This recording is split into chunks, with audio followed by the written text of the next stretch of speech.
Hey, what's up, everybody? Welcome back to 10 at a Time, the short long form show. I am your host, Woodland Pureville, and you're welcome. I'm not one of those podcasts that gives you a long preamble speech before you get into the meat and the potatoes of the episode. I do the intro right at the top. There's no fucking time to waste. You know why? Because we're going to replicate exactly what we did last week.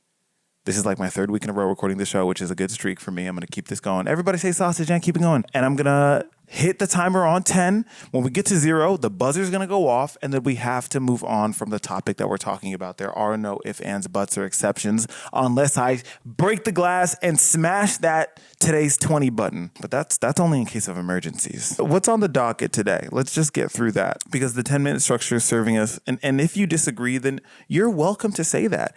If you want to go back to the old version of 10 at a time where we just go on and wax philosophical about whatever we want for however long we want, then sure, you can say that. You will get blocked because this is the structure now. You got to get with it or get gone. Sorry. People told me from the beginning on the rise to the top, you might lose fans, you might lose followers. I was never afraid of that. Here's what we're not going to talk about today. We're not going to talk about the Victoria's Secret fashion show, which I did see the clips of. We're not going to talk about how weird everyone got about the Victoria's Secret fashion show. I heard that there was all types of murmurs and whispers of people being upset that Angel Reese was going to be an angel in the Victoria's Secret fashion show. Like maybe she doesn't have the look for it or isn't the right kind of famous for it. I don't really know what the discourse is for sure. I just feel like people are being a bit too strict about what should and shouldn't go in the Victoria's Secret fashion show. I feel like it's a popularity contest. Yeah. I mean, like it's probably just as serious as like, I don't know, who's going to be on Traders. I don't think that it's just as serious as who's going to be on Dancing with the Stars. And I don't give a fuck who ends up on that ballroom floor as long as they can dance. I don't think it matters. And I don't think they're the police of who gets to be a high fashion model or not. Angel Reese, I seeing her in the fashion show, I have to say, pretty girl. Why not? That's the only criteria. That's what being a high fashion model is. Quinlan Blackwell up there representing the internet. Quirky internet. We love that shit. Those are probably the only two people that I can name in that. So I think I should move on from this topic because I'm not qualified to speak on it. But I still had to speak on it. What I am qualified to speak on is the, there's this like Miss Global International. What is it? There's a pageant that I'm watching on TikTok right now. It's like Miss Global International or something. And it is actually insane. The pageant page is posting clips of all of these women, beautiful women from all over the world. I don't know why the whole pre-episode here is talking about pageants. Women from all over the world. Beautiful women, of course. Great. They flow in from wherever they come from. I don't know where they are in the world. I think they're in America. They could be in the UK. They could be in some other place. And the announcer just happens to be speaking English as a lingua franca. I don't know. But they're all doing the weirdest shit. There's a costume portion where all of them are dressed in these like elaborate costumes. Some of them are elaborate, some of them are not. Elaborate costumes that are meant to represent their nation. And it's just so clear immediately which countries have culture, which countries have taste, which countries have both, which countries have neither. Italy is just up there in a white wedding dress. It's just a white ball gown, and she has the Italian flag as a veil. It's not great at all. The United States is dressed as a Vegas showgirl with a big sign that says Las Vegas on the back, as though we wouldn't get that. Maybe I'm speaking from the perspective of an American person who I'm like, babe, obviously you're an American Las Vegas showgirl. Like, and then there's that type of literalism, that type of on the nose, that type of whatever. And if you turn it up just a bit, you get to the UK. That girl is dressed as a basket of fish and chips. She has these like prop salt and vinegar like things that she's pouring on herself as she walks down the runway. It's like camp and funny in a way that I'm like, you kind of ate. Like maybe you should win. I think you should get points for that. The first time I saw it, you're not going to get it the first time. You're not going to get it the second time. But the third time, it's going to, you know what I mean? When I looked at it again, I said, no, actually, she fucking killed that. More than anything, Miss Ghana is up there wearing a literal fucking rainforest. She has like a prop jaguar attached to the entire frame of her costume piece. It's insane. And every single pageant queen from every Asian nation, I don't know what the budget is for these women either, because this isn't like Miss Universe. This isn't like a pageant that I've heard about before. But all of them have what seems to be pretty decent fucking resource. The thing that's sad about it is that I did keep watching and I went to the talent portion and these girls are singing. They're not great singers. They don't seem like great dancers. They're not moving like they belong on the ABC Disney Network's Dancing with the Stars ballroom. They are all kind of doing what seems like the mating dance of a very exotic bird on the edge of extinction. Like they all seem like they're a little out of body. Everyone seems a little uncomfortable. Steph Curry's fans are upset with his wife, and I just can't imagine being a grown man who loves an athlete that's talking about that athlete's wife and what she said in an interview. I just can't personally relate to that.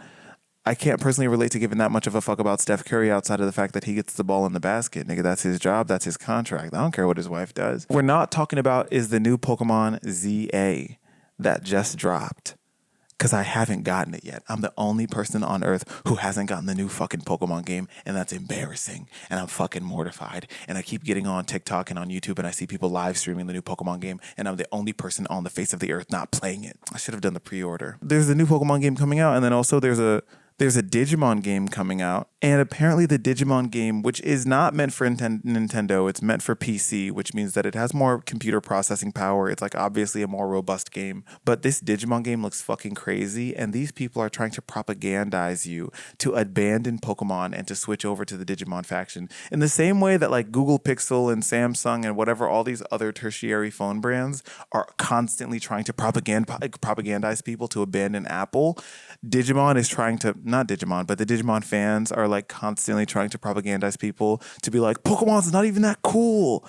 It's not even that cool. Like they don't even make great stuff. They haven't made a great game in years. That's not true. I have a great time. But the Digimon game does look good. I have neither though. Look at me, empty fucking handed. Let's get to the actual show. This is what we are going to talk about today. 1. Rolling Stones wants you to know what the 250 greatest songs of all time are.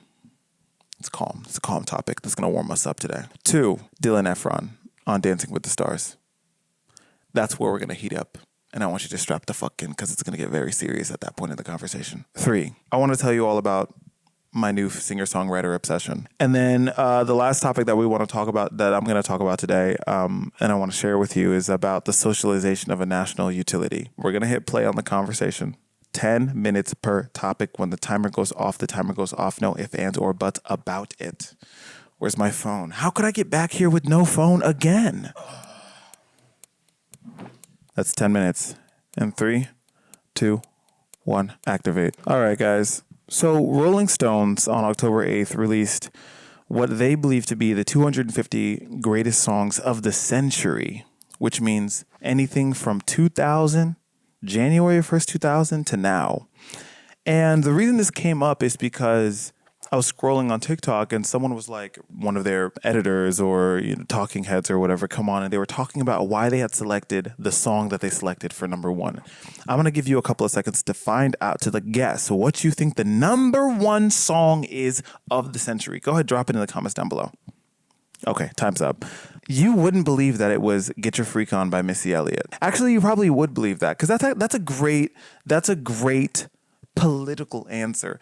I feel like if you're the type of person who loves music and you want to demonstrate that you are cultured, that you have no political biases, no racial biases, no whatever, if you want to satisfy the crowd that enjoys fun music, but also the crowd that enjoys like the historical anthropology of contemporary music, and you want to satisfy the people who are going to be like, well, how could you name an artist, how could you name a non-black song as the greatest song of all time when black people have written all the best music in the last 200 years? And yes, all of that is true. So like, the strategically sound choice, it feels like over the last 15 years, the strategically sound choice for showing that you have good taste in music is Missy Elliott. And that's not for no reason.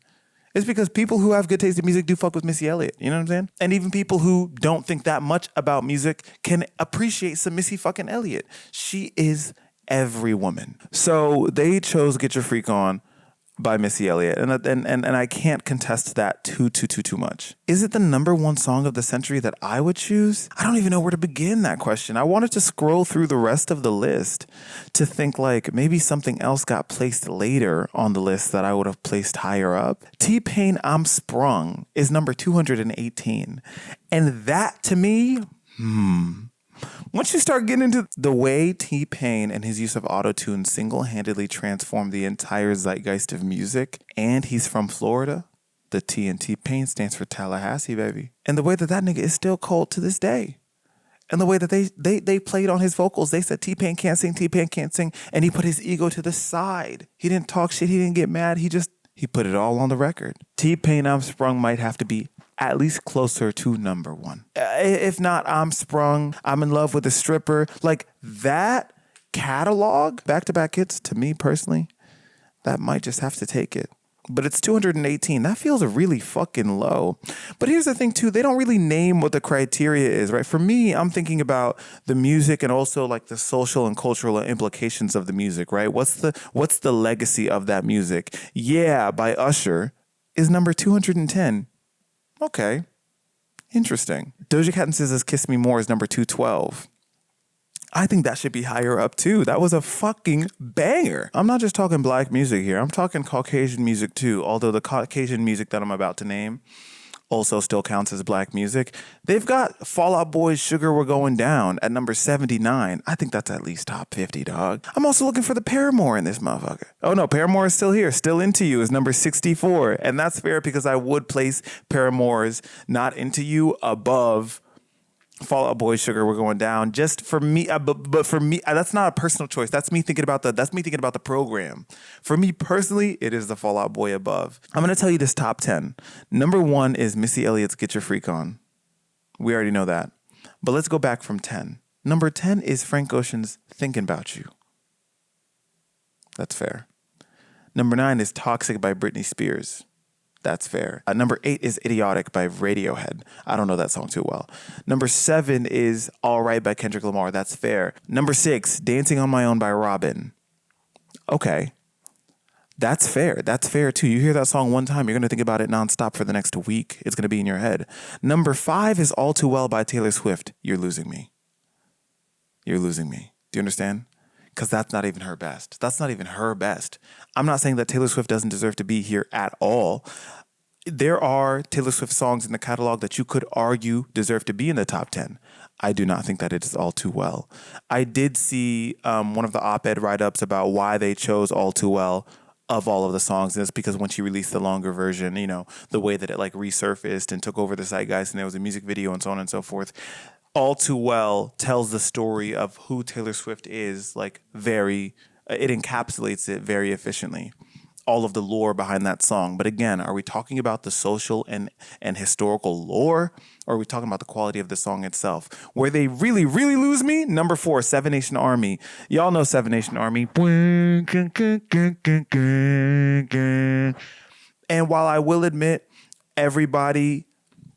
And while I will admit this, I've never walked into a Guitar Center or music store without hearing someone play that riff out. I don't think that Seven Nation Army needs to be in the top 10 songs of the century, dude.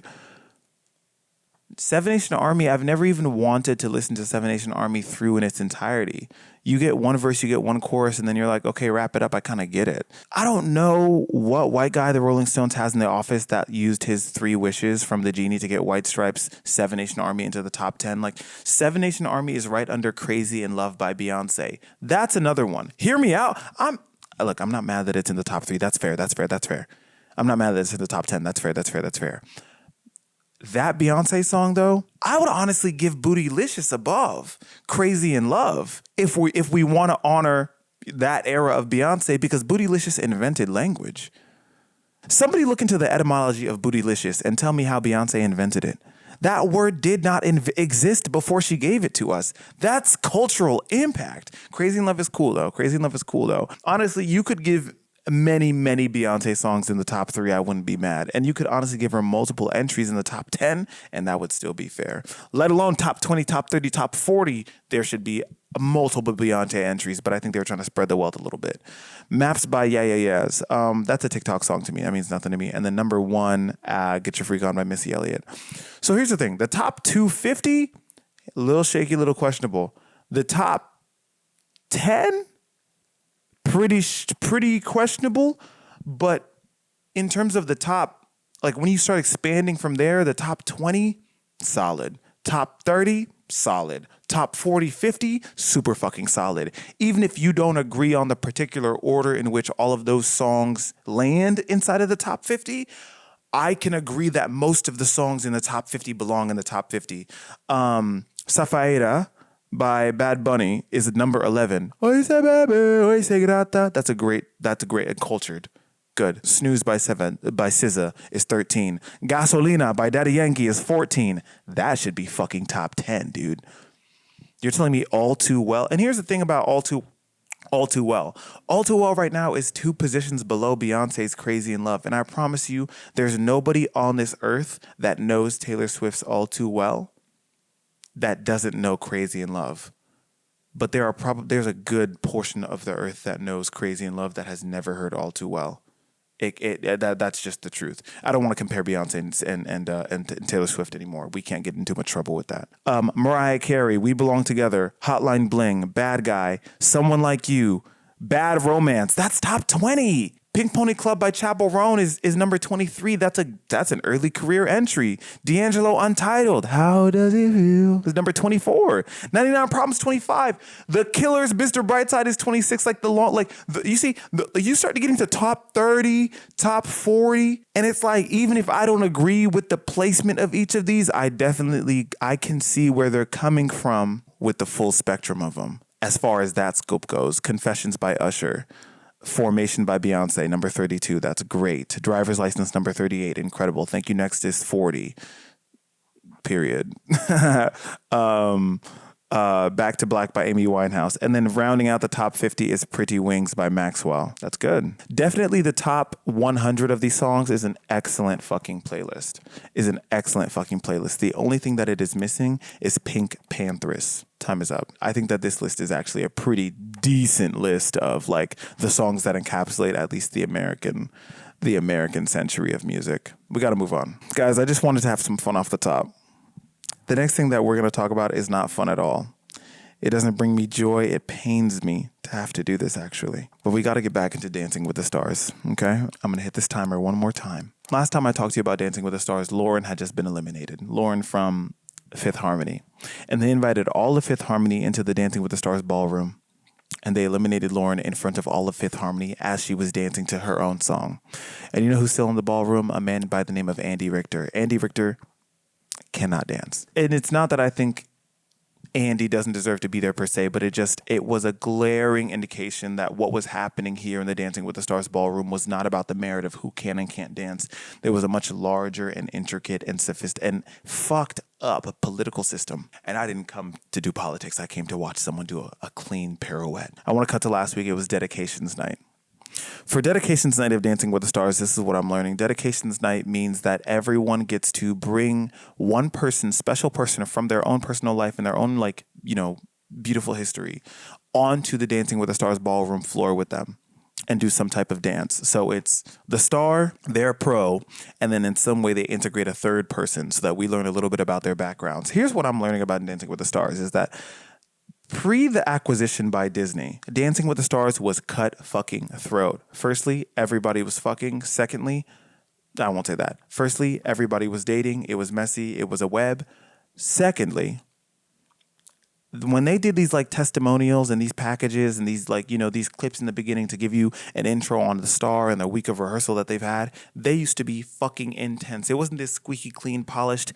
We tried our best and we had a great time. No, people were crying. People were yelling. People were, pros with their stars were coaching them intensely. There are clips of Derek Cuff speaking to people in ways that would get him a little fucked up if he was talking to the wrong person. Now Derek Huff wants to come up here in his herringbone suit, messing with the visuals on camera. Why'd they put him in a herringbone suit on national television? You know it's gonna hurt people's eyes. You wearing a fucking optical illusion on your chest. Get that off the camera. I was feeling a little bad about me being a little intense in terms of how I was talking about Dancing with the Stars, but now knowing the history and where it's really coming from and that this squeaky clean, everybody's having fun so it doesn't really matter version of Dancing with the Stars, now that I know that that's the truth, I don't feel bad about how I'm speaking at all. I think people have a misinterpretation of what is happening with Dylan Efron, in particular the way that I'm speaking about Dylan Efron and a lot of the internet is speaking about Dylan Efron. You guys think that I hate Dylan Efron. I don't. Dude, I fucking love Dylan Efron. I think that he's a cool dude. You know why? Because I watched him in Traitors. And you know what I saw in Traitors? I saw a patient, intuitive, thoughtful, curious young man. Use his own mind, trust his own intuition. Maybe sometimes he put that trust in the wrong people, but at the end of the day, he sniffed out traitor after traitor after traitor. I think Dylan Efron has a brilliant mind, and I respect him, which is why I will not do the condescension that you all do to him every single motherfucking week. Dylan Efron gets up there and he talks with his meek voice and, you know, his sensitive sensibility, and you guys infantilize him. You make him a little puppy. I'm over it. Dylan Efron is a grown man, and I treat him like a grown man, which is why I feel comfortable saying that he is not the best dancer on that dance floor, and he did not deserve the highest score of the entire season. That's what they gave Dylan Efron on dedication night. He went up there and danced with his little sister, who is like a 5-year-old. There's a story there. It's not my business to ask, but there is a story there. He went up there and danced with his little sister and got the highest score of the entire fucking season. Higher than Elaine, higher than Alex Earl, higher than Whitney, higher than Jordan, higher than these women who literally have flown in the air, kicked their own faces, licked their kneecaps live on the ballroom floor. Does that make sense to you? It doesn't make sense to me. And so I think that people think that me voicing that it's not fair the way that Dylan Efron is getting slobbed on national television, people think that that translates to hatred. No, what it actually is that Dylan is a fucking victim, dude. Dylan is a victim of the teacher's petification of Dylan Efron. That's what I'm going to call it. The teacher's petification of Dylan Efron, dog. You're in school and there's always that one kid in class and it's not even their own fault, but the teacher loves them. Anytime there has to be a positive example, they use that kid. They stand him up. They put him on a pedestal. They never get spoken to crazy. They get extra credit on everything. And it's like, damn, is that kid doing anything that much different than anyone else here? No. But then it starts to brew this resentment in the learning environment. You know, why Dylan? Why does Dylan always get extra time on lunch and extra time at recess? And Dylan never gets time out. And Dylan always gets woken up gently at nap time. And Dylan. Oh yeah, Miss Augustine loves Dylan. Mr. Huff loves Dylan. Miss Inaba loves Dylan. Everybody loves Dylan. Is Dylan working harder than anyone else? Not per se. So what's it really about? When you start to really get into those questions, it starts to peel away at the fabric of what Dancing with the Stars is trying to hide from us, which is that these niggas ain't shit. They don't deserve the motherfucking mirror ball. Not compared to what these other girls are doing, the way Jordan is putting her heart and soul on the fucking dance floor. When Jordan danced to Daughters by John Mayer with her dad, and Ezra stepped off the dance floor, it was just daddy and daughter for a hot minute on that dance floor. That was bold, that was brave, that was exciting, and it was beautiful, and it was elegant. And she's qualified. I'm not saying that Dylan hasn't improved. Everyone is trying to spin what I'm saying in terms of like, oh, Dylan hasn't improved. Dylan has improved 100%. Dylan has grown so much in his dance journey, 100%. Dylan looks more confident. He looks more competent. He looks stronger. He looks more fluid. His frame is better. His musicality is better. Everything about the way that Dylan Efron is improving is impressive. It still doesn't mean he should have gotten the best score of the season. And me calling that out isn't about the fact that I hate Dylan Efron. I like Dylan Efron. It's about the fact that Dylan Efron is being forced, is being used, is being made to represent something that is more to do with the larger structural failures of Dancing with the Stars. Because this season of Dancing with the Stars, everyone is being so hyper scrutinous of the judges and their scoring, and Dylan is on the receiving end of all of that wonky ass scoring that gives him the best score of the season on a week where he didn't even have the best dance. Dylan is being forced to represent a failure in the system. He's a victim. I'm just calling it out. This is the teacher's petification of Dylan Efron. And on top of all that, next week on Dancing with the Stars is Wicked Night. All of the stars are going to be dancing to selections from Wicked, the Broadway musical. That's my fucking ministry. I did a whole breakdown with predictions about who I thought was going to be dancing to what. All right. One of my main requests was that Dylan should not dance to Dancing Through Life. Please. I don't want them handing that to America on a silver platter. I already know how the girls feel about Dylan. He's gotten enough privilege out of all of us. It was worse than I ever could have imagined because here's the thing. Dylan didn't get Dancing Through Life. It went to Robert Irwin, the correct choice. You know what Dylan Efron got? I'm Not That Girl. The song from the Wicked movie where Cynthia Erivo as Elphaba is longing for Fiyero as Fiyero is convincing himself that he should be in love with Galinda. This anthem about a brilliant woman coming to terms with the cards that she's been dealt in this life and her own feelings of inadequacy and unbelonging, her feelings of rejection, her unrequited love for a man who is at the center of culture, who she feels does not see her, a society that she feels does not see her, a society that she feels hates and resents her. God damn, that's the timer, but I'm gonna smash the button anyway. You're trying to tell me that Dylan Efron is supposed to dance to that? That of all of the people, all of the incredible women that are going to be dancing on the Dancing with the Stars ballroom floor, that should go to Dylan Efron? And what's he going to say? My brother is a global superstar, Zac Efron, and it made me feel insecure. You're 35 years old. You have to get over it, Dylan Efron. This song has not, you don't even know the first thing about I'm Not That Girl. You don't even know the first fucking thing about it. That's like if Alex Earl danced to I'm Not That Girl. Babe, you're a fucking global influencer because you're pretty. You want me to believe that you relate to Elphaba? Really? Deep down, spiritually? Get a fucking grip. I don't think that anyone up there should have been dancing to I'm Not That Girl. I might have given it to Scott Hoying. I might have given it to Elaine. Never would have given it to Whitney. Might have given it to Jen, just because Jen's a little brown. Could have given it to Jordan, but I don't think Jordan has low self-esteem. This low self-esteem thing that Dylan Efron is doing, and you think that you're going to waltz in here, pun intended, and get 10s across the board for I'm Not That Girl over my fucking dead body. And I know that I don't think the stars choose their own songs, so I don't want to blame too much of it on Dylan Efron because I'm pretty sure he just got assigned it, and he's just rolling with what he got assigned. But enough is enough. Somebody has to put their foot down. And it might have to be me. The other thing that I want to say about Dancing with the Stars is that all week in my own home, all I've had to hear again and again and again on repeat is, you need a real nigga, shake your thing, watch yourself. And it's my girlfriend, it's Steph in the other room, playing that same Whitney dance again and again and again. She's in the bathroom alone for hours, playing shake your thing, watch yourself. My marriage is crumbling.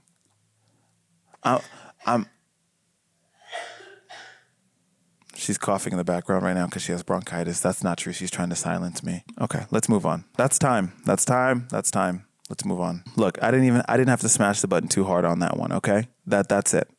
I'm excited. I'm actually having a great time watching Dancing with the Stars. Look, dude, Dancing with the Stars, great TV is back. Like for real, dead ass, great TV is back. I've never watched the show before. I don't know if it's always like this, if it's always this exciting. I think the discourse around it is really fun and cool. There's a lot of lore, and the lore is still relevant because a lot of the characters that the lore is about are still relevant on the show versus like other types of reality shows because you get a new cast every season. You'll learn about people that you've never even seen before and that might not appear on camera. Like this feels like a larger American tradition, Dancing with the Stars. So I'm having a great time watching this shit. I'm not gonna lie. Dancing with the Stars, you might have made a fan out of me for life. And honestly, one of my bucket list items, I guess at this point, is to be on Dancing with the Stars. Like that would be actually lit as fuck.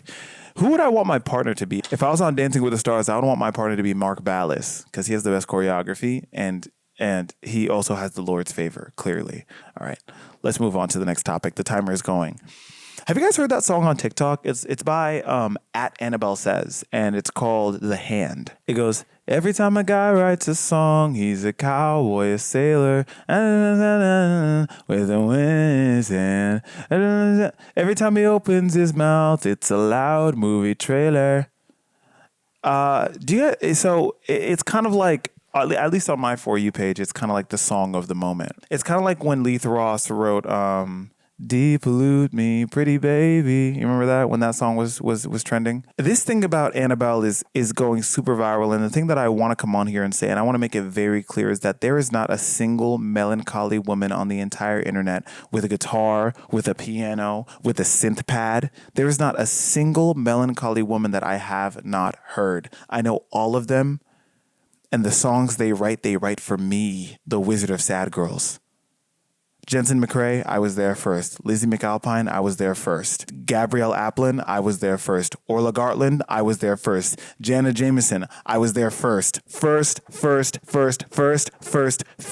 You cannot preach that gospel in my house. I wrote it. I didn't write it. I listened to it. First. Y'all beat me to Phoebe Bridgers.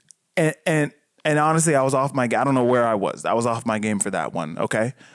That being said, don't ever get it twisted, baby. Don't ever think in your life that's not where I'm at. There's not a single somber, thoughtful, reflective, melancholic, Saunders voice that has passed through the halls of Berklee College of Music that I have not approved with my own. Like, it's me making these choices. None of this shit moves without me knowing about it. Tiny Habits, I was there first. Third Story, I was there first. There's not a single musical theater girl turned pop star that I was not there for on the ground floor. Renee Rapp, I was in this motherfucking house before it had running water. Do you understand that shit? Listen, I'm glad there are new fans. But I hear people throwing the words like bandwagon around. Oh, bandwagon, new fans. I'm the OG fan. I'm ground zero for this shit. If you see a girl come up on your For You page that seems a little sad and she has an acoustic guitar, I've already fucking been there. It's not even just women. It's not even just non-binary people. I am a bloodhound at this shit. I sniff it out. I seek it. I pursue it. I eat it for breakfast. I do this shit for real. Whenever there is a sad person out there writing the scores to an unfathomable sadness, I am there. Look at every single one of those pictures in the background. You see me. I'm in the snapshot. What the fuck? Kamari first. Daniel Caesar first. Lewis Watson first. Codaline. Y'all don't even know Codaline. First as fuck. There's a bunny that was jumping on a trampoline. I've been here for years. That's my mutual. What's up, Oliver?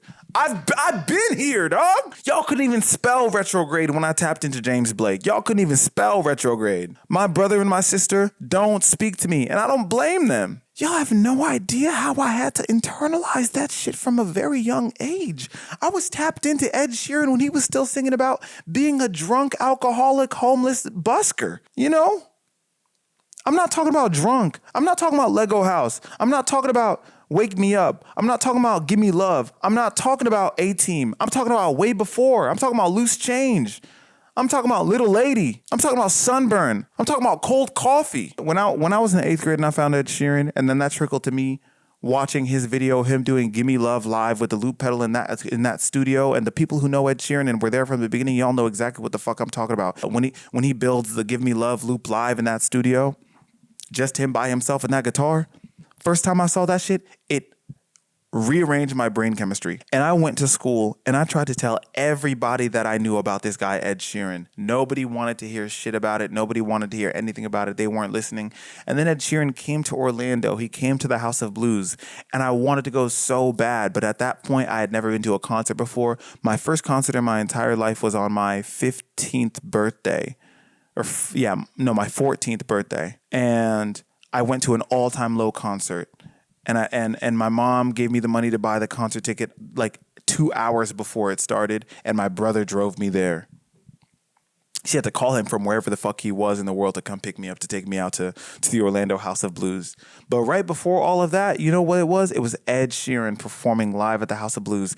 And I just had something in my heart that was like, damn, I gotta go see this guy live. And then I didn't go see him live. And to this day, I regret that shit because obviously Ed Sheeran became Ed Sheeran. And, you know, look, there's people who don't really feel that much about that and they want to talk shit about Ed Sheeran and he's chasing pop hits and he's writing for One Direction, he's writing for Justin Bieber, whatever. I don't give a fuck, dude. Ed Sheeran taught me to play guitar. He taught me to listen to lyrics. I'll rock with Ed Sheeran for forever. Some of the greatest poets that have ever lived, they shake when they hear Ed Sheeran's name. Do you understand me? All that being said, Annabelle says, please tell them. Annabelle, tell them I was here first. Annabelle, tell them I was here first, that I've been here since OG day one. They didn't get it before the way I got it. I got it first. I always got it. I got exactly what you were I picked up exactly what you were putting down, Annabelle. Tell them.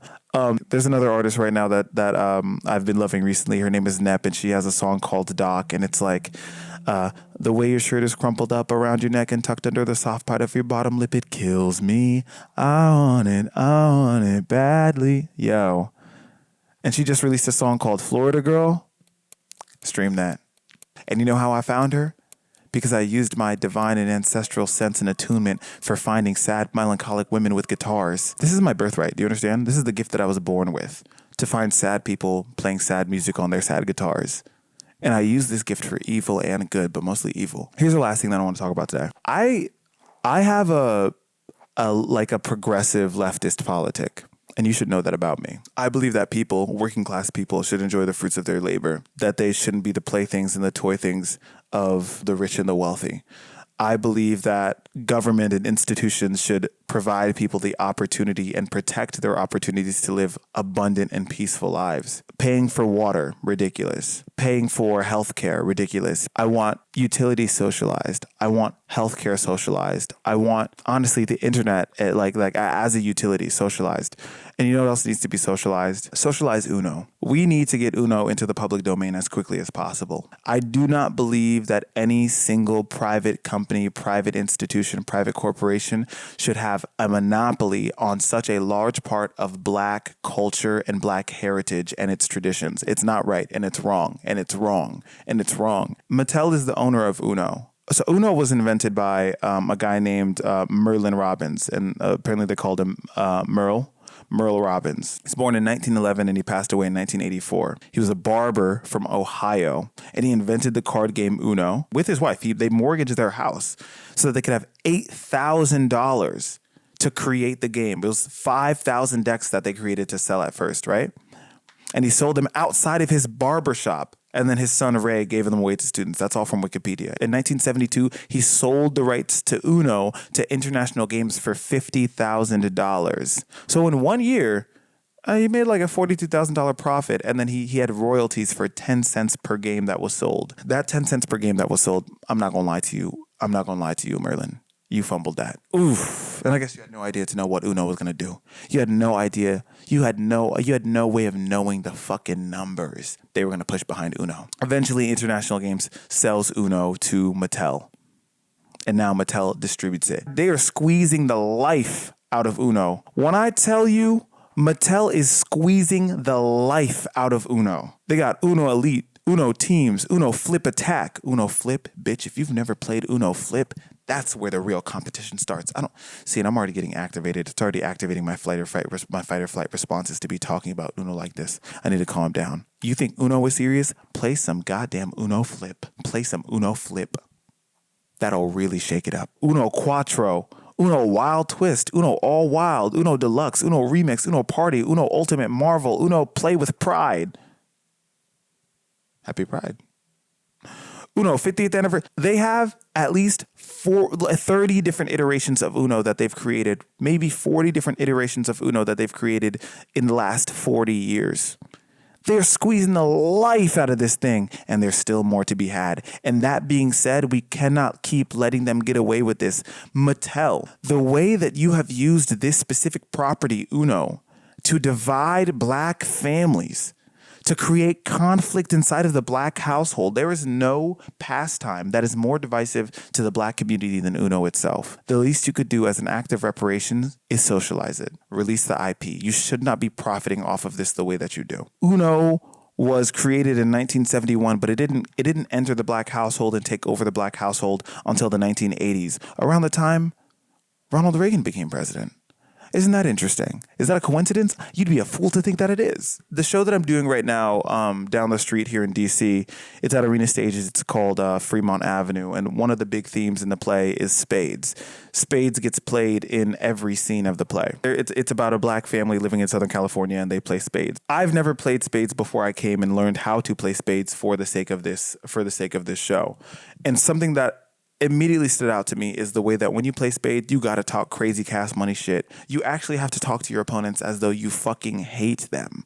I figured that out really quickly because niggas were saying shit to me that in any other circumstance would get them stomped outside, but I couldn't do too much because that's how you play spades. It's actually part of the rules that you have to talk cash money shit. Uno came out. It gave spades people another fucking outlet. You understand? This white man from Ohio actually created a spiritual follow-up to spades. The spiritual ancestor of Uno is spades, and that's what I found out.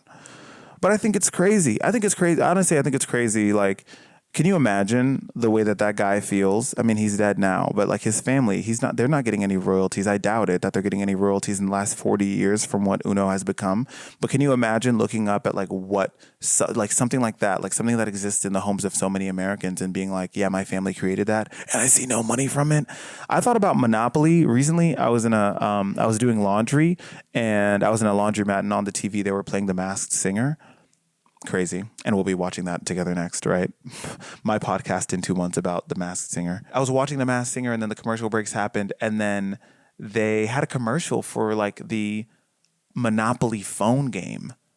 And I was like, damn, do you think that the person who ever invented Monopoly like would have imagined in their entire life that Monopoly would be what it became? Here's the thing. Monopoly was invented in like at the turn of the century, the turn of the 20th century, 1905. This woman, Lizzie Magie, invented the board game Monopoly as a game, as a tool, as an educational tool to teach this economic principle called Georgism. Georgism is based on Henry George. He wrote this book. Henry George wrote this book. It was called Progress and Poverty. Georgism and Progress and Poverty. It's his book, and it's a principle that's about this man, Henry George. He came to New York City, the richest city in the world at the turn of the 20th century, 1900s. And he was like, damn, this is so much poverty and suffering directly juxtaposed against so much wealth and abundance. And that's how many of us feel. And so he was thinking, what can we do to rectify this? Like, all of these people are paying rent to landlords and rent to these like landowners, and these landowners are benefiting from the betterment of the community without paying any of that back based on the value that the land is accruing. So here's the thing about Georgism, right? What already exists is something called property tax, which someone comes and they appraise what is being constructed on a piece of land. So they'll come and they'll look at your house and be like, oh, well, this house is worth this much money. And then you get a proportionate tax based on how much your house is worth as a structure. But also, your land is worth something. That land itself that your house is sitting on is worth something. And so let's say that you live in a community where there's an empty plot of land that no one is building on. That person is holding that piece of land to sell it for a certain value. But even though they're not using that land to house anything, because people are developing things around it, they're benefiting from the work that the community is doing to like enrich the neighborhood. So then they're raising the price of what that land is worth based on a community that they're not themselves investing in. And Henry George thought that was wrong. Lizzie Magie invents a board game called the Landlord Game to help teach people about Georgism, Geoism. Right? And she creates two rule sets. She creates the anti-monopoly rule set, and then the monopoly rule set. And you can play the game either way. The monopoly rule set is about acquiring wealth and acquiring property and using it to crush your opponents. And the anti-monopolist rule set is about everybody getting what they need and having a good time. You can probably guess which one made a better board game, but maybe it did help people better understand why monopolies are bad. And so it was an effective teaching tool.